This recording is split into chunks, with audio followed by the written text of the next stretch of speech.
Hi guys, Spectre here. Welcome back to some more Total War Warhammer 3. Well, we got attacked last time over the end turn. I don't know why it's giving me a valiant defeat against this army. I've just noticed as well, this army's basically all melee. These do have some range attacks on the chariots, but they're not very good. And it's like, what? I've got two heroes as well, as a lord. My units are higher ranks than hers. We outclass her in every way. I don't know. I don't understand. So, it's gave me a valiant defeat. I'm just going to raise her an ass kicking. And if you guys are new around here, please subscribe.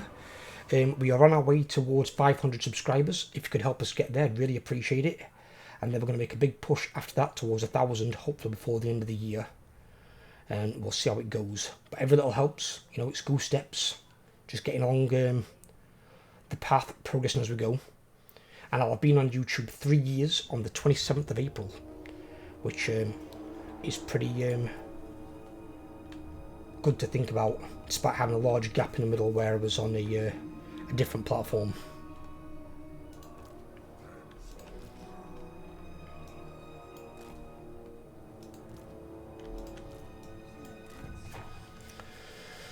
Right. Dread Knights are probably going to come round flank, so they're going to see us anyway. There's not a whole lot we can really do about that, I'm afraid.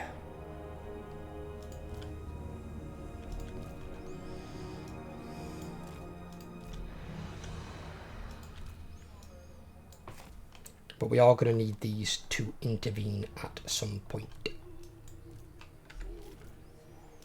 I'm going to put him there with them, just turn that range bullshit off. He can come in with them. Right. We want to deploy as far forward as we can.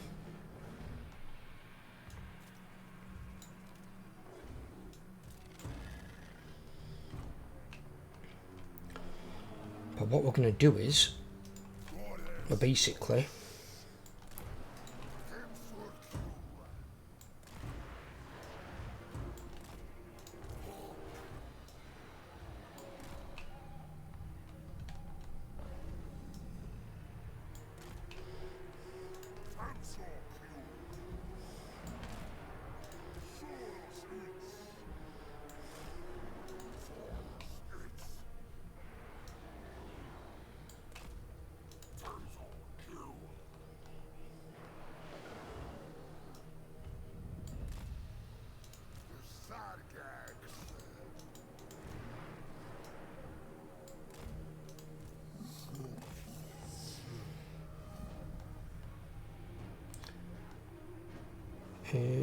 where is he? What's his range cover? Covers all that arc. That's good. Give him a little bit there. Right, they're going to act like bodyguards of him.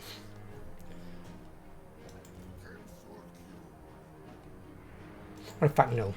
They can be an attacking unit. They can be his bodyguards and temple guard.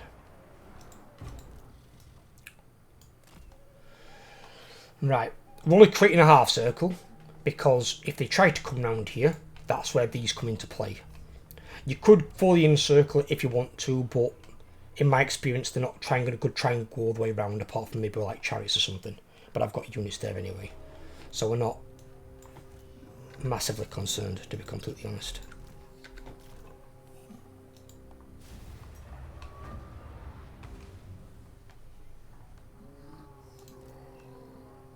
What's she casting on me?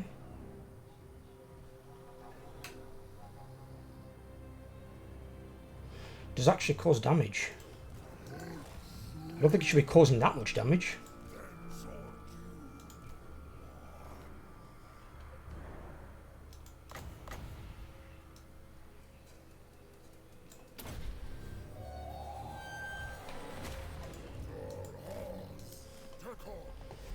Send him to support him just in case.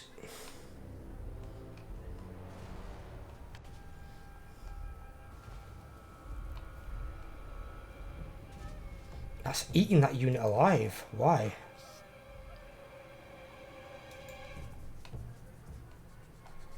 Ow.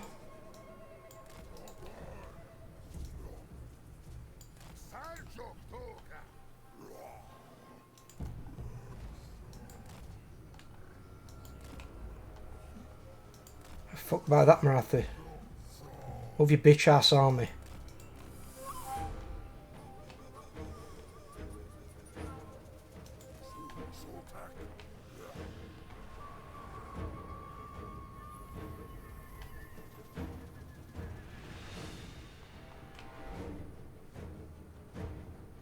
Dread Knight's Cold One Chariot.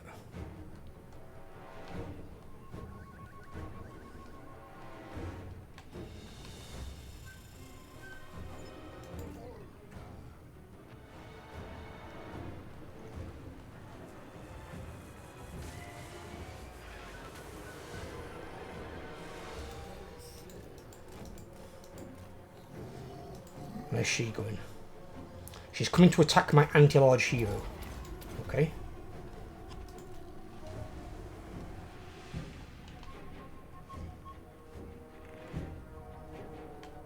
Blackguard and Naga under there. We've got to be careful about that.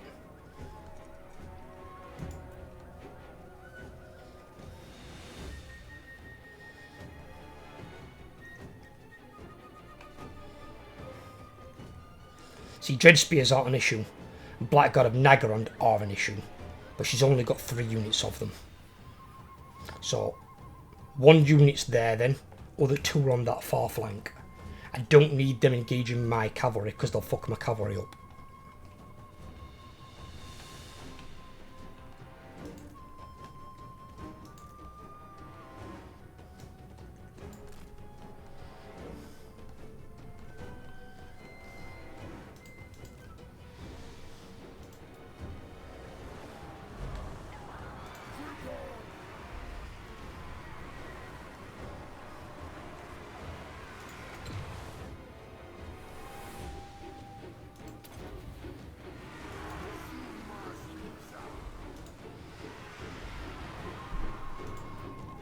Right.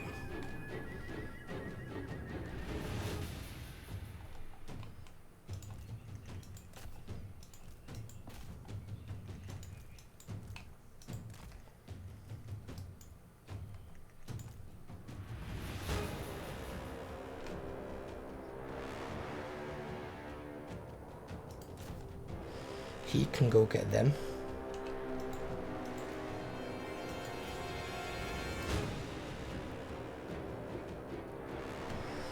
If we get... No, we need them to come out of them trees. We do. We can't face Blackguard in trees where they've got a massive advantage. They'll completely fucking destroy my cavalry.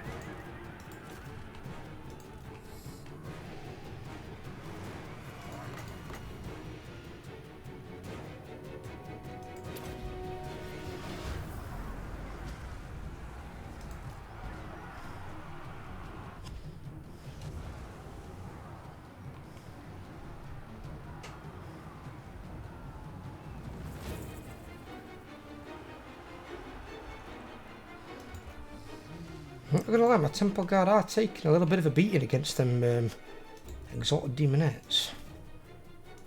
I'm not entirely sure why. Because they should be winning that fight. Especially with the rank that they're at. Quite considerably.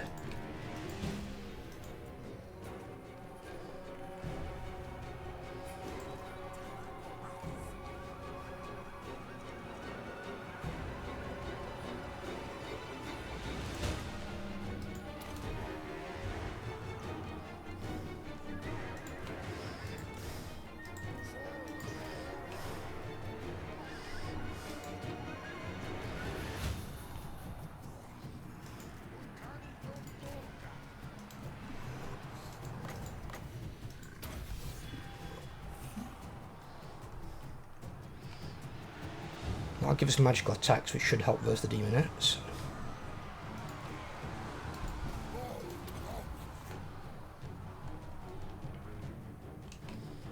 Whatever that word just died.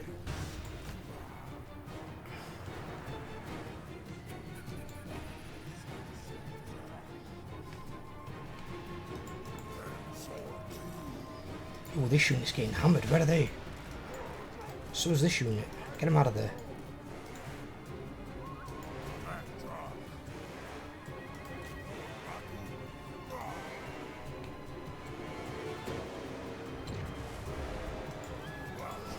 feel these demonettes are doing way more damage than they should be to my guys.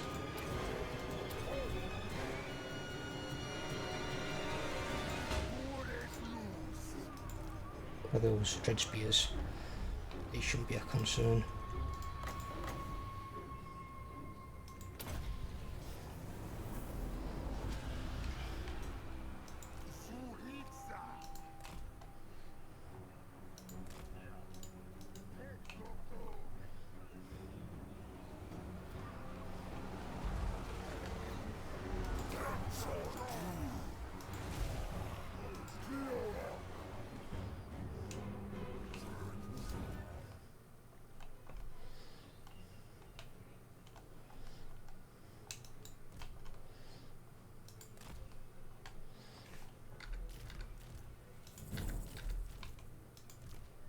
Who's else is getting... Oh my god. Apparently these are putting up a better fight than I thought. Another unit here. Whoever the fuck they are. And then we've got these sat over here in the woods doing nothing. They're fighting Blackguard though. They're fighting 2 units of Blackguard. Yeah, let's get you both out of there. What's this? Temple Guard. Temple Guard, you can recommit. You've got enough units. You need to come round.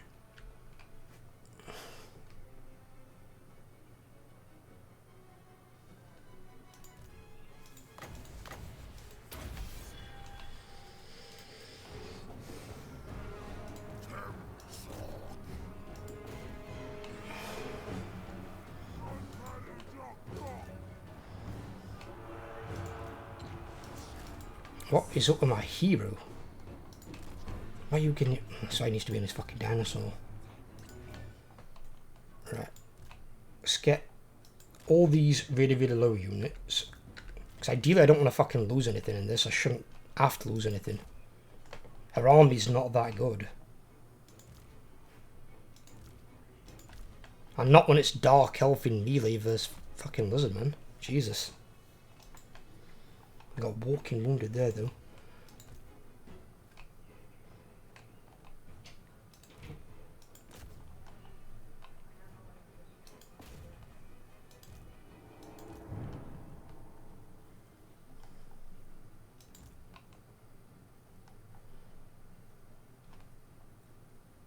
What is he fighting? He's fighting witch elves.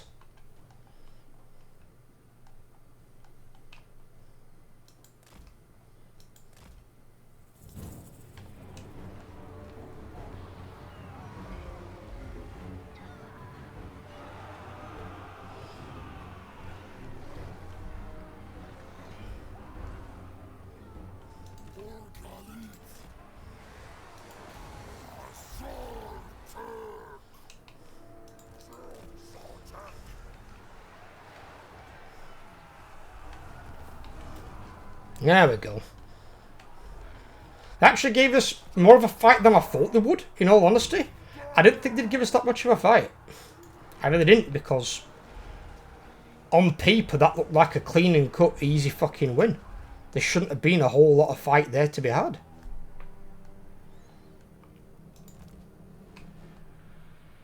What have we got here? Chase them fucks down.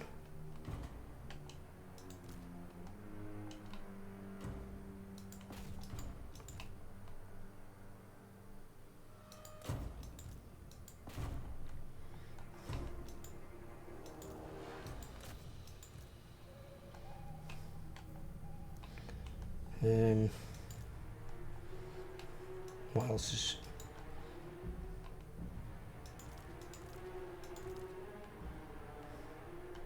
They're going for them, okay.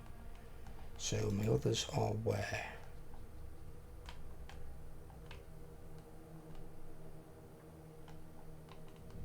There.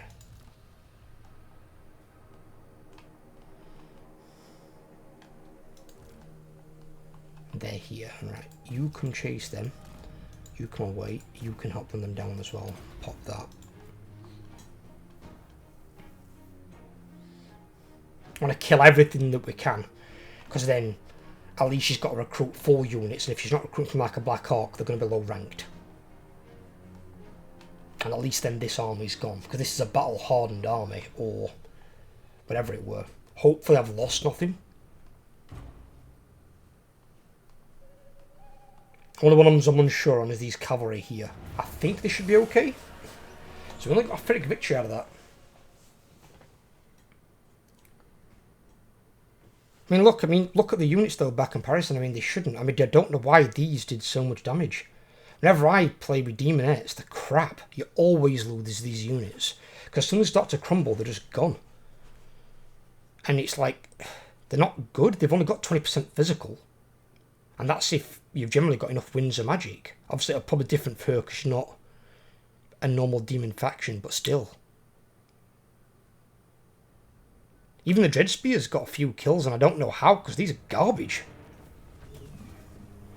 So there are 2 survivors, Marathi and one of the Cold One Chariots. We didn't lose anything. So we are going to recover. Absolutely. Or in fact, I attacked her. She didn't attack me. I attacked her because I thought she was going to go on land and go for this.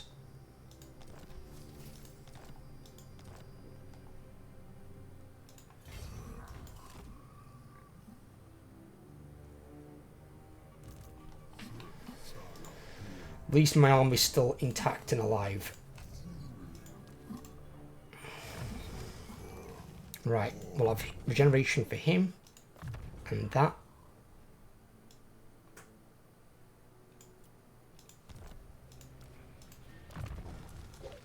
He's just got his immortality. That's fucking awesome. So he can have Honoured Elder. That gives him a ward save, a bit more of a ward save. I don't know why he got that though. Because he weren't near any of the Blackguard. He might have been near some Dreadspears, but I'm not being funny with it. Dreadspears are armor piercing. They shouldn't be hurting a guy who's got 100 fucking armor and these melee stats. They shouldn't be a threat to him at all. He should walk right over Dreadspears. Dreadspears shouldn't even be a threat to him on his Cold One mount.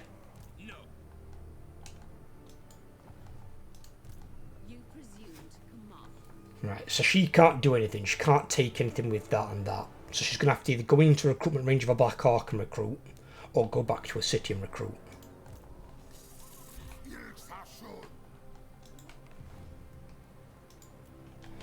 So that's dealt with. Get fucked again, Marathi. Give that a save. Only reason I'm doing that as a save is the game is generally notorious for crashing, either going into a battle, coming out of a battle, or going into or out of the end turn. And if it crashes and you don't get a save, and then you've got a battle like that, you've got to refight it. Which is the only reason, really, I don't do these campaigns on Legendary. Because Legendary, you've only got an auto save, you've got no manual save. And I think it saves at the end of the turn. So everything you do through the turn, if it crashes coming out of, say, the last battle in a series of, say, 3 or 4 battles, you've then got to go and refight all 3 or 4 of those battles. And if you're doing that as content creation, you've then got to start that recording all over again. And that's assuming, obviously, you haven't got to that save point. You got to the save point and you've lost that entire turn. It's really, really irritating. That's why I'd wish they'd put at least 1 manual save into Legendary. Because then you can manually save it after each battle. And then at least you haven't got to fight them again should it crash. You can just load up that particular point.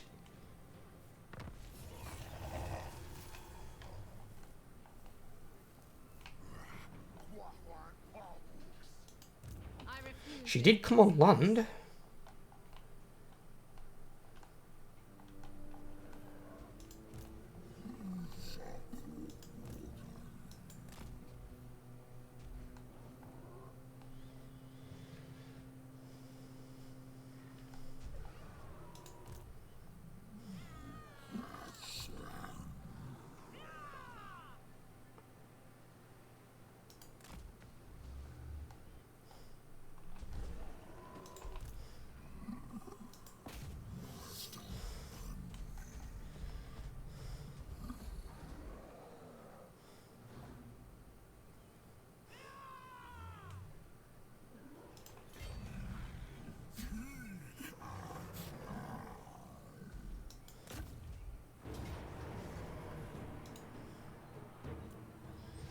This time they want to stay and fight, do they? Okay. Do we lose anything? No, this is fine. I'll loot and occupy this so I get a bit of replenishment.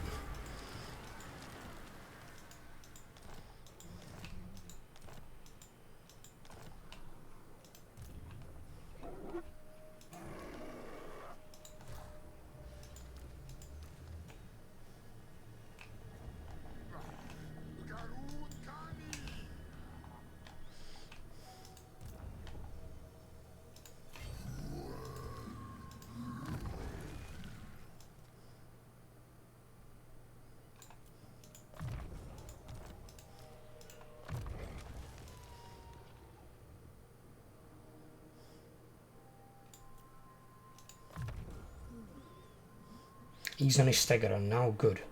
He'll be a lot safer, a lot more secure.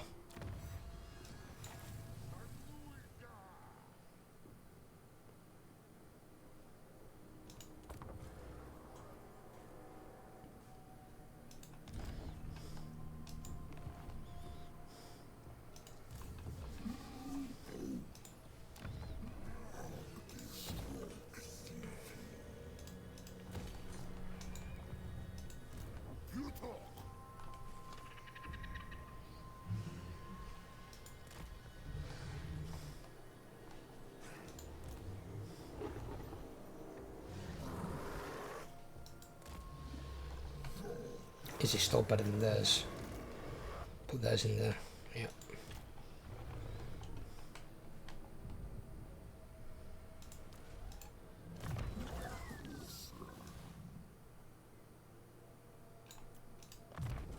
Renowned and feared will have. Right, so it's level 48. That 150, so I want to save 1 point for maxed out mentor. So we've got 1 more point to spend. So we could get him some spell resistance. We could put another point into lightning strike.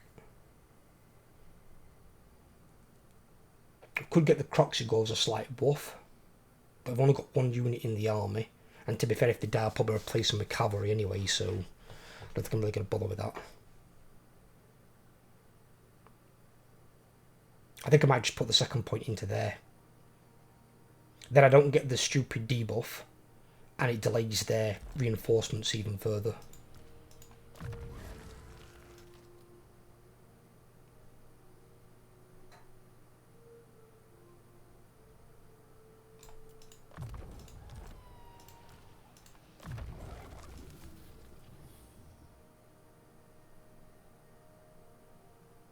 Oh, he's already got into that. Okay, fair enough. What have we got for you?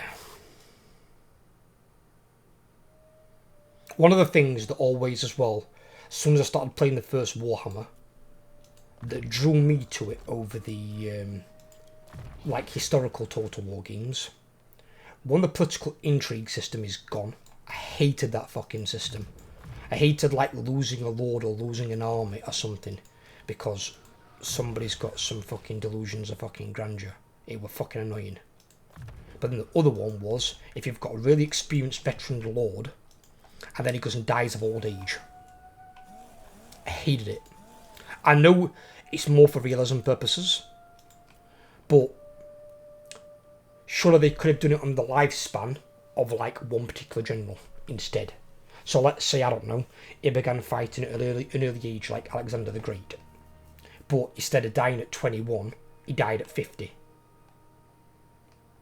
And then they can stretch it out and make it so like every season is a turn. So you've got 4 turns in 1 year. Something like that. Or even make it so each month is a turn. Something more like that. Because that was the thing, you felt time constrained in a grand strategy game where you shouldn't be time constrained. And then also you could lose your characters to old age.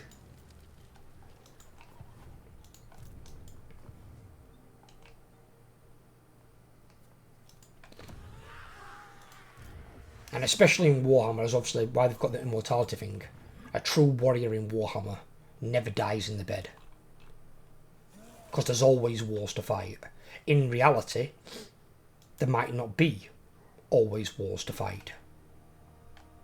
So you probably can have peacetime and then peacefully pass away in your sleep. But in Warhammer, the world is an eternal war.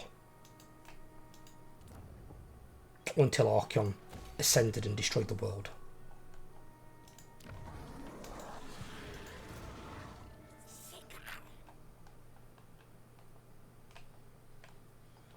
But this is the tricky thing, and the one that was not really touched on too much. Archaon was prophesied to become the Lord of the End Times, so he was going to get all the artifacts of chaos, and he was prophesied to be the one, if he was able to ascend and become the 5th Chaos God. Essentially the Chaos God of Undivided, for lack of a better term.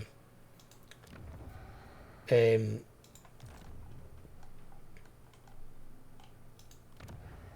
don't have anything I need to boost that, we're fine. Okay. The one thing that potentially could have stopped Archaon is when prophecy is applied, for some reason, I'm guessing because they're technically already dead, it doesn't apply to undead. So no undead of the Vampire Counts or the Tomb Kings are applied when prophecy is concerned, because they're outside like the Wheel of Prophecy, the Wheel of Fate, because their fate's already happened. They've already died, and through whatever reason, like means, they've arisen as undead. So undead are outside the prophecy. Now, Cetra couldn't have killed Archaon, and he was their greatest warrior. Nagash couldn't have killed Archaon. I mean, bearing in mind Nagash was a spellcaster primarily. Nagash would be a better spellcaster than Archaon, but there's no spells that are going to kill Archaon.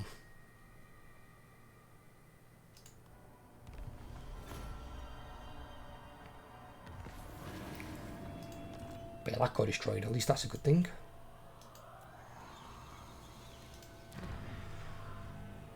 The Chaos Gods gave him their protection. He wasn't going to die to spellcasting. That wasn't going to happen. Otherwise, you could have sent someone like Teclis to try and kill him. But see, the reason why someone like Teclis couldn't, he's tied to the Wheel of Fate. But Nagash weren't going to do it, and Nagash weren't a good fighter. I don't see Vlad or Manfred doing it. Because although they can both spellcast, probably not massively better than Archaon in all honesty, and they can both fight, but Vlad struggled with Akiord Hellbrass, who, although in this is a legendary hero, in Warhammer's actually a legendary lord. He was actually, a Chaos Lord. It was actually Felix that killed him. But Gotrek and Felix killed him, so he's killed by a hero. But because of his life stuff, he gave Vlad more than he could handle.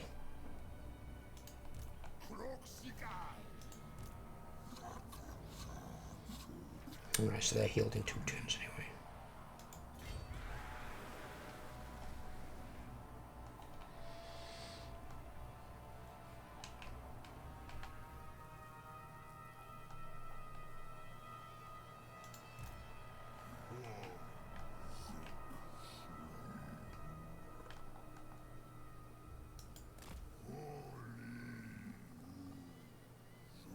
Talakai did his job, and I believe as well, he's got her defeat trait, which is garbage.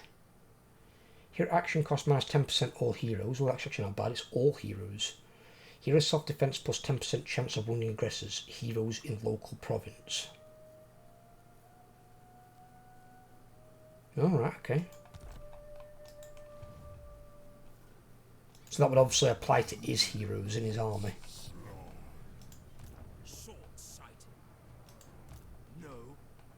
Rank 9 shades with great swords.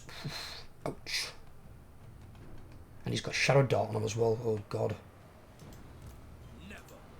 Short-sighted. Ridiculous. Ill-considered. Never. These are all admirals. I think the bulk of her power is getting rebuilt in admirals. So if she's... Although technically they don't cost anything. Only thing she's really paying for, I think, is the admiral. The units are pretty much all free. Have a check now. Yeah, see here, the upkeep. 0. Just paying 163 for the Lord. Shady 0, 0. So, although she's recruiting armies that won't really do much unless you go on the water, even the fucking Black Dragon is free, for Christ's sake. Good God. She pays 9 for a bolt thrower, but nothing for a Black Dragon. Not being funny, a Black Dragon is far superior to a bolt thrower. Bolt thrower can do some damage. That can do a lot of damage. You've got your breath attacks, one that can do a substantial amount of damage. And then when it's out of breath attacks, you can just charge it into combat and wreck things. Unless it's like fighting a stupidly powered anti-large unit, which you shouldn't even be fighting in the first place, it'll generally trade very well.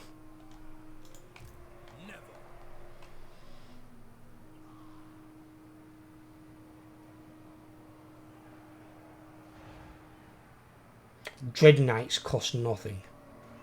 Bullshit. But a Bloodrack Shrine costs 23 upkeep, and a Bolt Thrower costs 9.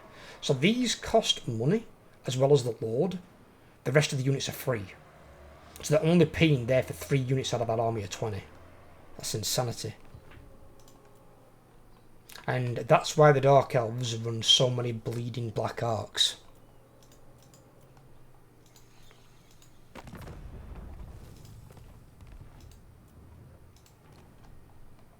That get us another one though, 19. So we only need 11. 11 and the short victory is achieved. Well, this one will be achieved before Wolfrix anyway.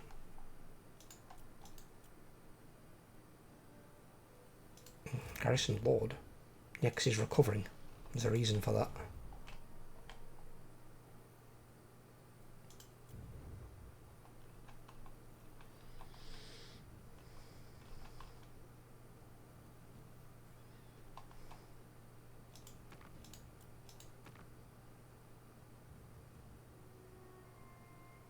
I'll probably do it anyway, but I don't need it on there.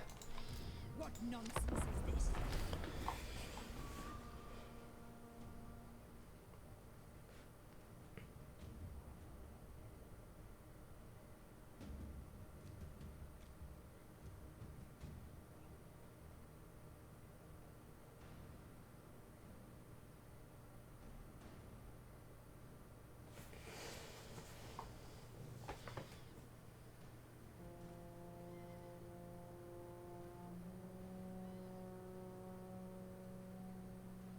I was surprised how well Marathi's army did though.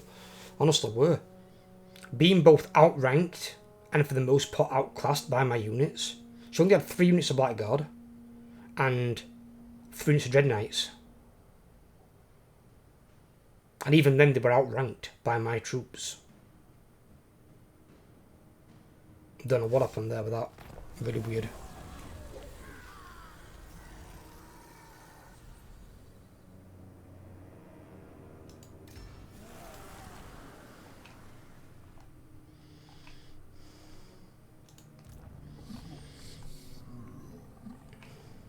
But then again, actually, thinking of that now, to realise that Marathi's level 50, so she's going to have some points in red. He's still buffing himself first, which we need to do, being that he's a spellcaster. So we actually fought that battle, though, with no red tree buffs at all. If I'd had red tree buffs, we would have had some magic resistance, because that first spell was eating away at a unit of Temple Guard. This doesn't want to do much, but they've got melee attacking defence. They'd have an armor weapon strength as well. They'd have got more melee attacking defence there. And then there they'd have had speed and weapon strength. So that was probably definitely a factor, even though they are max rank.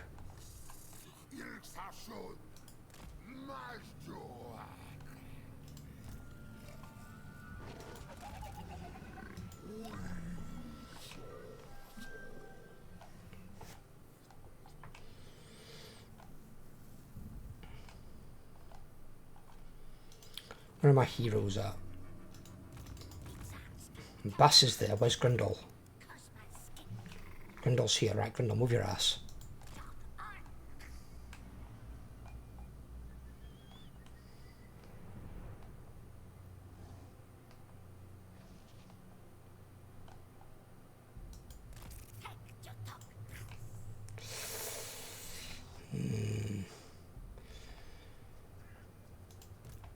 There's Marathi. She's recruiting. There's them, they're recruiting. Right. So what I did is then here, I've made a bit of a mistake, really. I chose one way which I thought was going to help, and it basically hasn't really.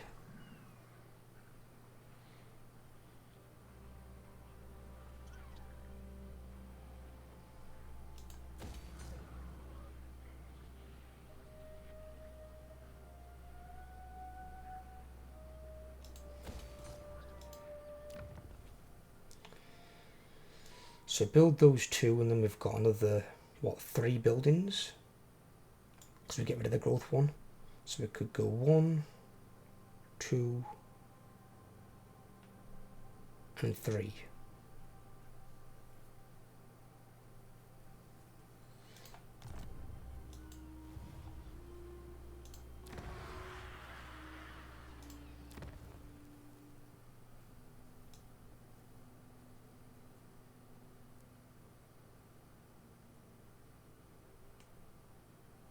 And then on here we could do the same thing.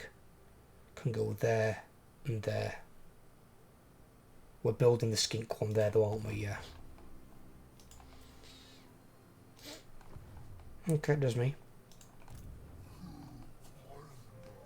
Obviously you used to be able to build the slan one everywhere. Towns, cities, the lot. Now you can only build it in cities. Which it still gives +3 to the ranks for your slan. And 2 to the ranks of all your heroes, and then 1 to the ranks of any units recruited there. So it's still really good. Just obviously now you've just got to build it in the cities, but you need to build that basically in every city. The only time you really stop building that is when the slans start to approach like towards rank like 50. So I'd probably say if you get it over 40 or slightly under 40, stop building them. Because if you get it over 50, you bug the game out and the game will crash because you're basically able to recruit a lord above level 50. The game doesn't understand that. So you'll basically just kill your campaign. So unless you've got like a previous save you can go to, you just basically cancelled your campaign for yourself.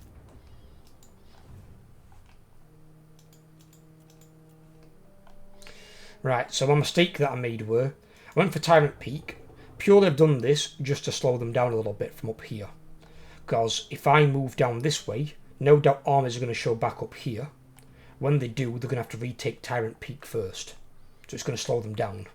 And then from there, they'll probably go to Sulphurettes for the same thing. So it slows them from hitting Fallen Gates. So it buys me time. So then, my plan then was to then go this way and take out the ancient city of Quintex and destroy it. But because she's brought all these armies in and she's recruiting these, and they're going to be at least half recruited if not more before I get there, I can't fight 4 armies there. So I'll probably have to pull back here, try and ambush them and kill them again.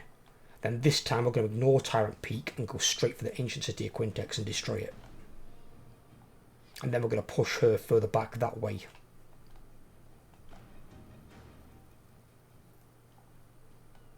While he holds the coastline here. Because obviously if armies start coming down this way and jumping on land, I need somebody here who can respond.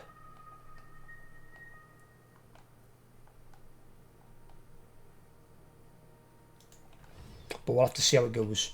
Right, well, I'm going to leave this part here. I hope you guys have enjoyed. If you have, leave a like. If you're new here, please subscribe. The playlist link will be in the top of the description. And I will catch you all in the next video. Take care everyone and have a great day.